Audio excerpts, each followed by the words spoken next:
Hi class, we are going to continue our lecture on sex offenders, and we're going to talk about rapists in this video lecture. In the last lecture we talked about child molesters, we presented a typology, we talked about pedophilia. So let's talk about rape. So rape is associated with aggressive behavior. Not necessarily physically and violent, it often is. But some rape does not involve physical violence, but it always involves aggressive behavior. So there may be a physical component involving attacks that use hostility or physical force to overpower the victim. There may be a verbal element.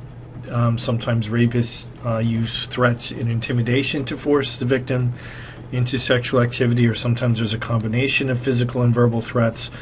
And rapists are interested in overpowering and possessing their victim and having control and dominance. So I mentioned in the last lecture that sexual gratification is not typically the primary motivation for rape, and it is in fact a crime of power and control. So here are I'm going to present some statistics that are a little bit older, but they are kind of similar to what we see today. In 2001, there were 90,000 forcible rapes reported, and the FBI has actually changed the definition and dropped the word forcible recently. But anyway, in 2001, there were 90,000 forcible rapes. 12% involved a weapon, a firearm, 7% a knife, and 80% used physical force. Half the men arrested for rape were under 25 years old, and more than 16% were younger than 18 years old. Just to give you kind of an idea of the scope of the issue. So there are different types of rape. Usually when we think about rape, we think about a stranger attacking a woman and forcing himself on her, or maybe an acquaintance rape or a date rape, or where people are drinking, or the people are acquainted with each other. That's obviously very common. There's two other types of rape, of course: statutory rape and rape by fraud. So statutory rape is the unlawful intercourse with a person younger than the age of consent. Unlawful intercourse could also involve other types of sexual behavior. But someone under the age of consent, and there typically must be at least a 2-year span in the age between the perpetrator and the victim. So a 18-year-old and a 15-year-old would constitute statutory rape.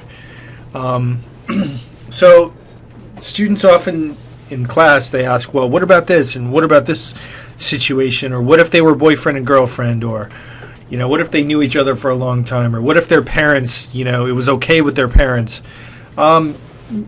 Statutory rape is going to be those cases that are going to be prosecuted. Again, those are kind of idiosyncratic. Really depends on the actual case features and the circumstances in the case.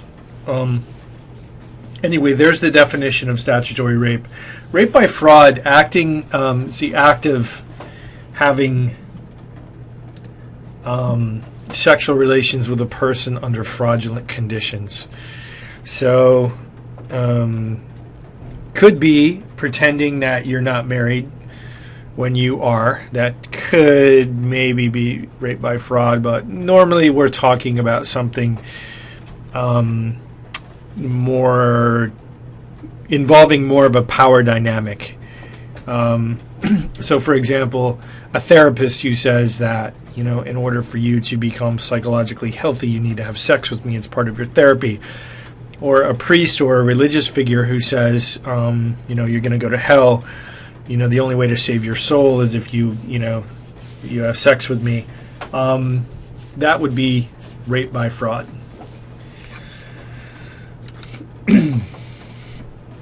Okay, so we're going to talk about a typology of rape,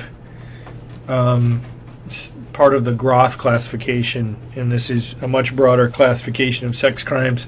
But we're going to talk about 3 different types of rapists: anger rapists, power rapists, and sadistic rapists.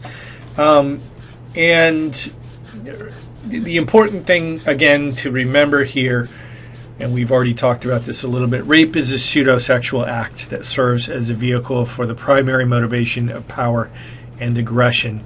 Rape is always a symptom of some type of psychological dysfunction, and it's always an aggressive act.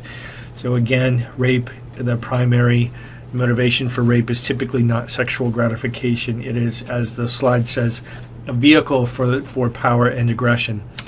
So the anger rapists, these individuals are most often angry about issues in their lives. They cannot face the difficult issues in their lives in a pro-social manner, and they often use more force than is necessary during their rapes, and sex is seen as dirty and disgusting, and this is the anger why they use it to defile and degrade their victim. So these are individuals who are, as the name implies, maybe they're angry at women. They've been rejected by women their whole life. They have a very low opinion of women, and they're angry at women, or so they take their anger out through rape. That's how they express their anger towards women, or they're angry about something else in their life, and they're acting out in an antisocial manner by committing a rape. That is the anger rapist. Okay, pretty straightforward, and you can contrast that with the power rapist, who uses sexual assault to feel powerful.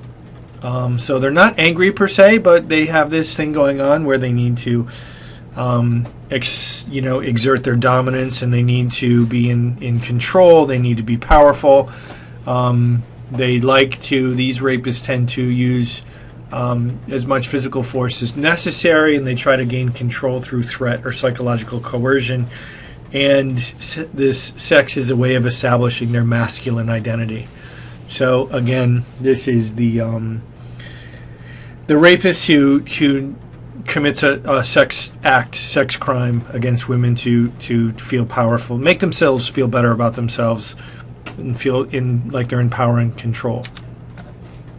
Then we have the sadistic rapist, who, by definition, sadists or sadism involves the erotic attraction to violence, right? So these are people who receive sexual gratification from inflicting pain on somebody else. So these are the rapists these are the people who torture their victims. They don't have to kill their victims or torture the victims. They do it because, again, they have an erotic attraction to violence. So it's the rape is a vehicle for this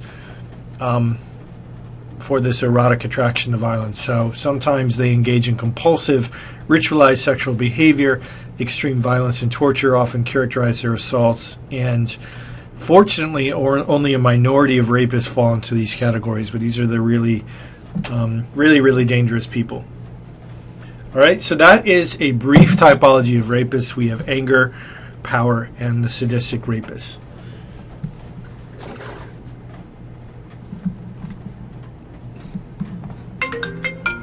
Oh, my phone's ringing. In the next lecture, we are going to talk about the management of sex offenders, starting with Megan's Law, and that will be in the next lecture.